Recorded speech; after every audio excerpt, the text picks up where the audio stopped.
hordoftoota tazara entertainment nageenya kee lageeniif gaarreen kutee bahee qilleensa keessa nawee bakka jirtanitti isin bira hordoftoonni amantii musliimaa assalaamu alaykum wa rahmatullahi wa barakaatuh hordoftoonni amantii kiristaanaa waaqeffattoota ashamaa harka fuunee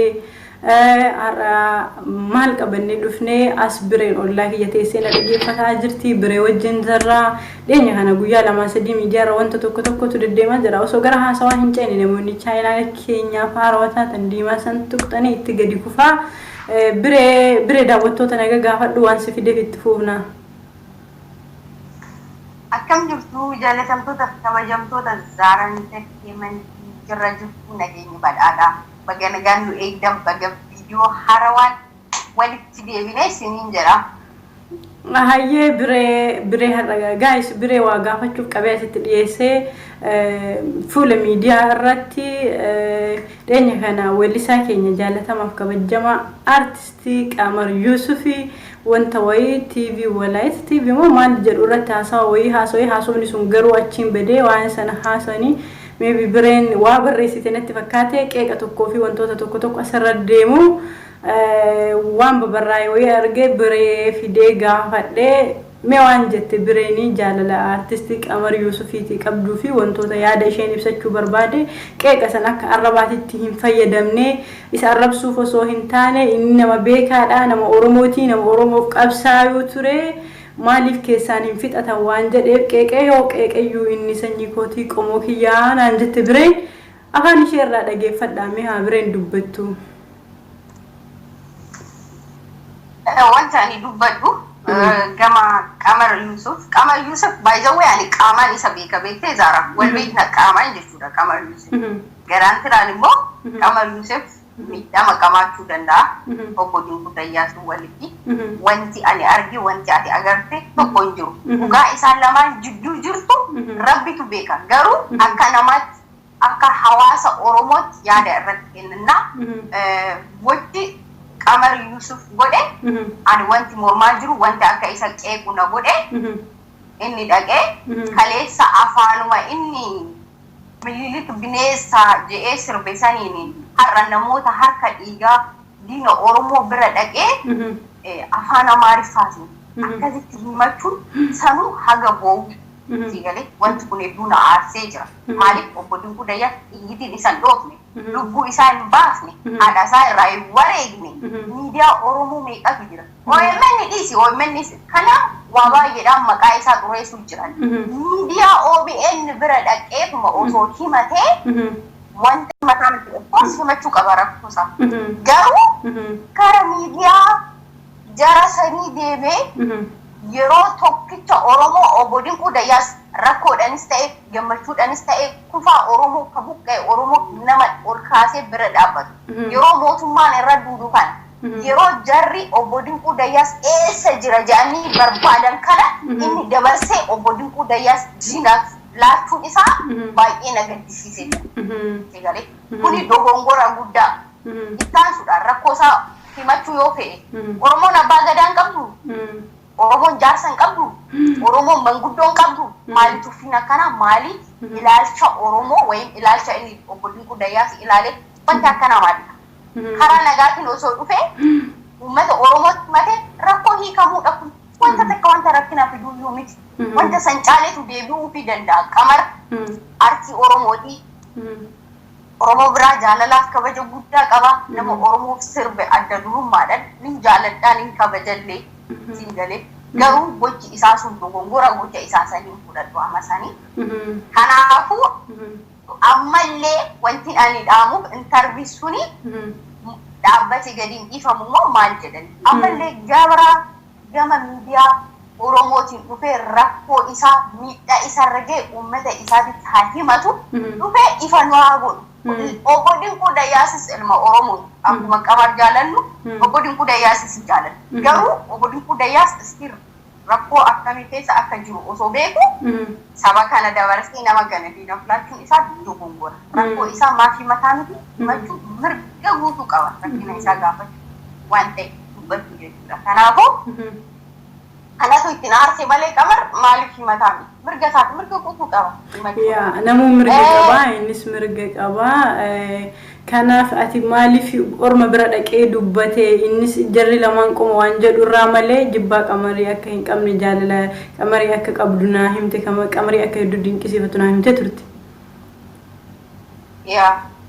Soomee uummataaf yaada hin keessan namni akkatti hiikkate qaba uummataaf oomii maal himta? Wanti nan uummataaf dhaamu by the way ijoolleen Facebook irraa iyyitu uummata Harargee bakka buuteen. Warri Facebook irraa iyyu ol namoonni bilchaatan muraasa keessa jira. Warri waa tokko qabatee achi asii deemu kun I don't care.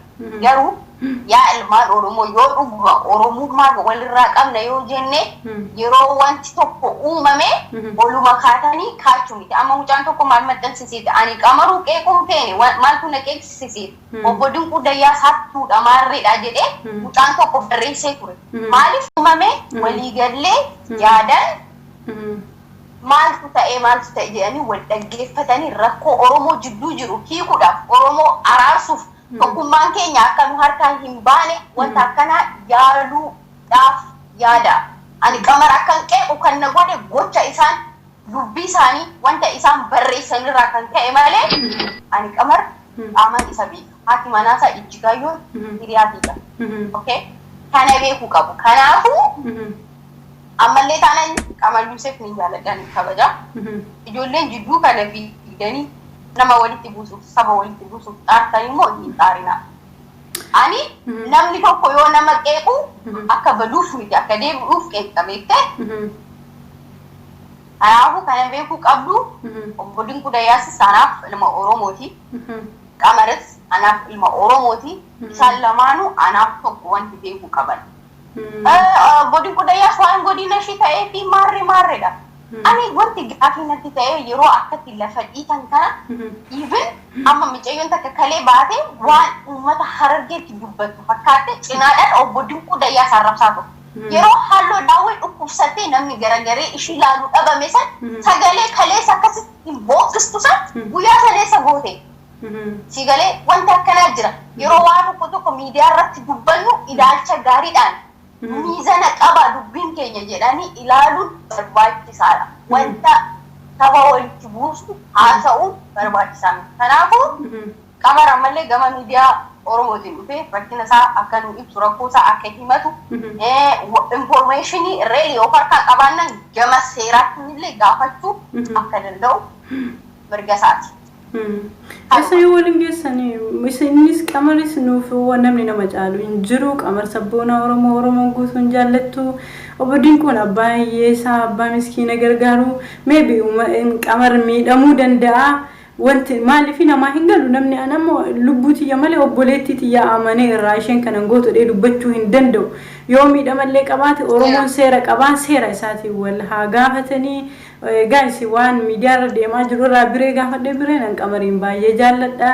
Yoo isa qeeqeyyuu maal qaba waan inni qomoo kiyya ta'ee fi waan sanyii kiyya ta'eef malee ani isa hin jibbu ijoolleen ofii akkasii dubbatan jettee deebii akkasiinaa deebiftee kaan immoo kun afaan ishee irraa dhagaa jirtanii hordoftoota ijoollee sooshaal miidiyaa yoo rakkoo wayii uumame rakkoo san yaa sirreessinu malee walirraa dubbii gochuuf afaan jala waa wal eeguu fi amma Qamar miidhama qabaatus danda'a miidhamuu danda'a bakka inni miidhame san hoonu immoo waan jiru laallee ifa walii goona malee obbo Dinquu Dayyaas hattuudha. Qamar akkana Qamariin faarsaa isa arrabsuu san jidduu kana dhimma kana irratti immoo asirraa miidiyaa irraa dubbachuun nu barbaachisu dhimma hayyootaati dhimma namoota gugurdaa lamaanii dhimma kana maanguddoon akkuma viidiyoon sun akka miidiyaa irratti gadi hin baane godhanitti maanguddoon rakkoo aartistii keenya jaalatamaa kabajamaa Qamar Yuusufi rakkoo isaa hin hubatanii fi miidiyaa irratti nu osoo laaquu dhiibnee baay'ee gaariidha. Bireemee maal dhaamta xumuraa irratti ergaa dabarfadhu. Xumura irratti wanti ani dhaamu tokko yoo dogongore walaa gorsinu namni tokko dogongore karaa qabatanii fiiguun kun isiniin baastu. Obbo Dinquu Dudayyaas yoo dogongore ani dogongora qabda dhaabbadhu jedhee abbaa kee yoo ta'e nama dura dhaabbatudha. Caala bultuma illee yeroo san baay'ee wanta jedhe irraa jedhee jira waan ganda kiyya ta'eef. Garuu dhugaarratti immoo kuni dhugaadha inni dhugaa walitti kuni bakka wal soburra wal gowwuu wayya yoo digamu. Kanaafuu Qamar balleessa qaba moo hin qabu ka jedhubsanii balleessa qaba dhaqee diinatti isa himatu sanuu mooyyuu akka waan Oromoon isa cunqursite durina fuuldura taa'ee ilmi dhiiraa tokko yoo boo'u sheemidha.